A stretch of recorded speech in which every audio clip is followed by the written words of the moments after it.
യോഹന്നാൻ എഴുതിയ സുവിശേഷം 9-ാം അധ്യായം 1 മുതലുള്ള തിരുവചനങ്ങൾ. അന്ധനെ സുഖപ്പെടുത്തുന്നു. അവൻ കടന്നു പോകുമ്പോൾ ജന്മന അന്ധനായ ഒരുവനെ കണ്ടു. ശിഷ്യന്മാർ യേശുവിനോട് ചോദിച്ചു, റബ്ബേ, ഇവൻ അന്ധനായി ജനിച്ചത് ആരുടെ പാപനിമിത്തമാണ്? ഇവൻ്റെയോ ഇവൻ്റെ മാതാപിതാക്കന്മാരുടെയോ?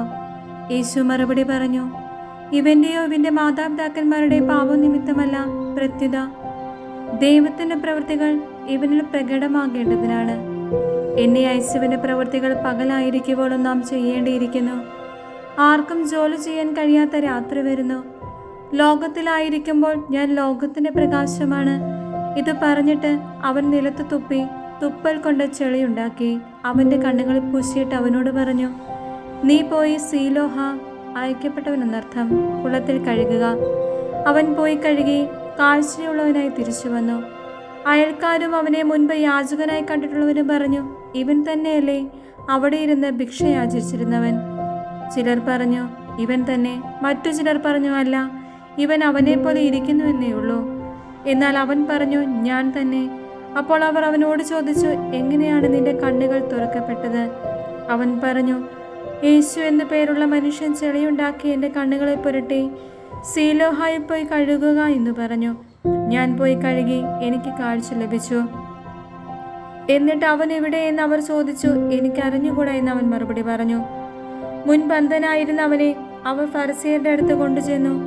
യേശു ചെളിയുണ്ടാക്കി അവൻ്റെ കണ്ണുകൾ തുറന്നത് ഒരു സാബത്ത് ദിവസമാണ്. വീണ്ടും ഫരിസേയർ അവനോട് എങ്ങനെ അവന് കാഴ്ച ലഭിച്ചു എന്ന് ചോദിച്ചു.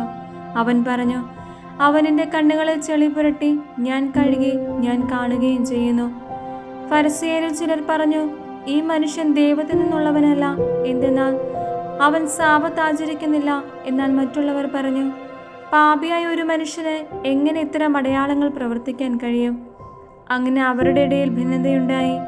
അപ്പോൾ ആ അന്ധനോട് വീണ്ടും അവർ ചോദിച്ചു, അവൻ നിന്റെ കണ്ണുകൾ തുറന്നല്ലോ, അവനെപ്പറ്റി നീ എന്തു പറയുന്നു? അവൻ പറഞ്ഞു, അവനൊരു പ്രവാചകനാണ്. അവൻ അന്ധനായിരുന്നുവെന്നും കാഴ്ച പ്രാപിച്ചെന്നും കാഴ്ച ലഭിച്ചവൻ്റെ മാതാപിതാക്കന്മാരെ വിളിച്ചു ചോദിക്കുമ്പോഴും യഹൂദർ വിശ്വസിച്ചില്ല. അവർ ചോദിച്ചു, അന്ധനായി ജനിച്ചു എന്ന് നിങ്ങൾ പറയുന്ന നിങ്ങളുടെ മകൻ ഇവനാണോ? ആണെങ്കിൽ എങ്ങനെയാണ് അവൻ ഇപ്പോൾ കാണുന്നത്? അവൻ്റെ മാതാപിതാക്കന്മാർ പറഞ്ഞു, അവൻ ഞങ്ങളുടെ മകനാണെന്നും അവൻ അന്ധനായി ജനിച്ചുവെന്നും ഞങ്ങൾക്കറിയാം.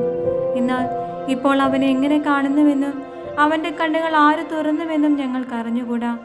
അത് അവനോട് തന്നെ ചോദിക്കുവിൻ. അവന് പ്രായമായല്ലോ, തന്നെക്കുറിച്ച് അവൻ തന്നെ പറയും. അവൻ്റെ മാതാപിതാക്കന്മാർ ഇങ്ങനെ പറഞ്ഞത് യഹൂദരെ ഭയന്നിട്ടാണ്. കാരണം യേശുവിനെ ക്രിസ്തുവെന്ന് ആരെങ്കിലും പരസ്യമായി ഏറ്റുപറഞ്ഞാൽ അവനെ സിനഗോഗിൽ നിന്ന് പുറത്താക്കണമെന്ന് യഹൂദർ തീരുമാനിച്ചിരുന്നു. അതുകൊണ്ടാണ് അവൻ്റെ മാതാപിതാക്കന്മാർ അവന് പ്രായമായല്ലോ, അവനോട് തന്നെ ചോദിക്കുവിനെന്ന് പറഞ്ഞത്. അന്ധനായിരുന്ന അവനെ യഹൂദർ വീണ്ടും വിളിച്ച് അവനോട് പറഞ്ഞു, ദൈവത്തെ മഹത്വപ്പെടുത്തുക.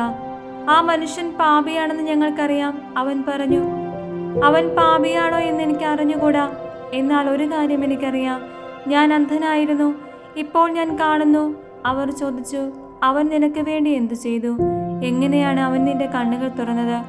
അവൻ മറുപടി പറഞ്ഞു, നിങ്ങളോട് ഞാൻ പറഞ്ഞു കഴിഞ്ഞുവല്ലോ, അപ്പോൾ നിങ്ങൾ കേട്ടില്ല. എന്തുകൊണ്ടാണ് വീണ്ടും കേൾക്കാൻ നിങ്ങൾ ആഗ്രഹിക്കുന്നത്? നിങ്ങളും അവൻ്റെ ശിഷ്യരാകുവാൻ ഇച്ഛിക്കുന്നുവോ? അവനെ ശകാരിച്ചുകൊണ്ട് അവർ പറഞ്ഞു, നീയാണ് അവൻ്റെ ശിഷ്യൻ, ഞങ്ങൾ മോശയുടെ ശിഷ്യന്മാരാണ്. ദൈവം മോശയോട് സംസാരിച്ചുവെന്ന് ഞങ്ങൾക്കറിയാം. എന്നാൽ ഈ മനുഷ്യൻ എവിടെ നിന്നാണെന്ന് ഞങ്ങൾക്ക് അറിഞ്ഞുകൂടാ. അവൻ മറുപടി പറഞ്ഞു, ഇത് വിചിത്രമായിരിക്കുന്നു. അവൻ എവിടെ നിന്നാണെന്ന് നിങ്ങൾ അറിയുന്നില്ല. എന്നാൽ അവൻ എൻ്റെ കണ്ണുകൾ തുറന്നു. ദൈവം പാപികളുടെ പ്രാർത്ഥന കേൾക്കുകയില്ലെന്ന് നമുക്കറിയാം. എന്നാൽ ദൈവത്തെ ആരാധിക്കുകയും അവൻ്റെ ഇഷ്ടം പ്രവർത്തിക്കുകയും ചെയ്യുന്നവൻ്റെ പ്രാർത്ഥന ദൈവം ശ്രവിക്കുന്നു. അന്ധനായി പിറന്ന ഒരു മനുഷ്യൻ്റെ കണ്ണ് ആരും തുറന്നതായി ലോകാരംഭം മുതൽ ഇന്നോളം കേട്ടിട്ടില്ല. ഈ മനുഷ്യൻ ദൈവത്തിൽ നിന്നുള്ളവനല്ലെങ്കിൽ ഒന്നും ചെയ്യാൻ അവന് കഴിയുമായിരുന്നില്ല. അപ്പോൾ അവർ പറഞ്ഞു, തികച്ചും പാപത്തിൽ പിറന്ന നീ ഞങ്ങളെ പഠിപ്പിക്കുന്നുവോ? അവർ അവനെ പുറത്താക്കി. ആത്മീയ അന്ധത. അവർ അവനെ പുറത്താക്കിയെന്ന് യേശു കേട്ടു. അവനെ കണ്ടപ്പോൾ യേശു ചോദിച്ചു, മനുഷ്യപുത്രനെ നീ വിശ്വസിക്കുന്നുവോ? അവൻ ചോദിച്ചു, കർത്താവേ, ഞാൻ അവനിൽ വിശ്വസിക്കേണ്ടതിന് അവൻ ആരാണ്? യേശു പറഞ്ഞു, നീ അവനെ കണ്ടു കഴിഞ്ഞു. നിന്നോട് സംസാരിക്കുന്നവൻ തന്നെയാണ് അവൻ.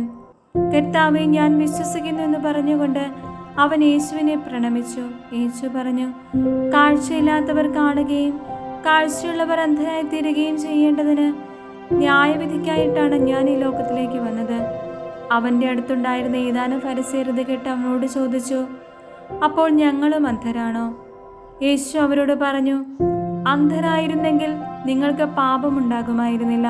എന്നാൽ ഞങ്ങൾ കാണുന്നുവെന്ന് നിങ്ങൾ പറയുന്നു, അതുകൊണ്ട് നിങ്ങളിൽ പാപം നിലനിൽക്കുന്നു.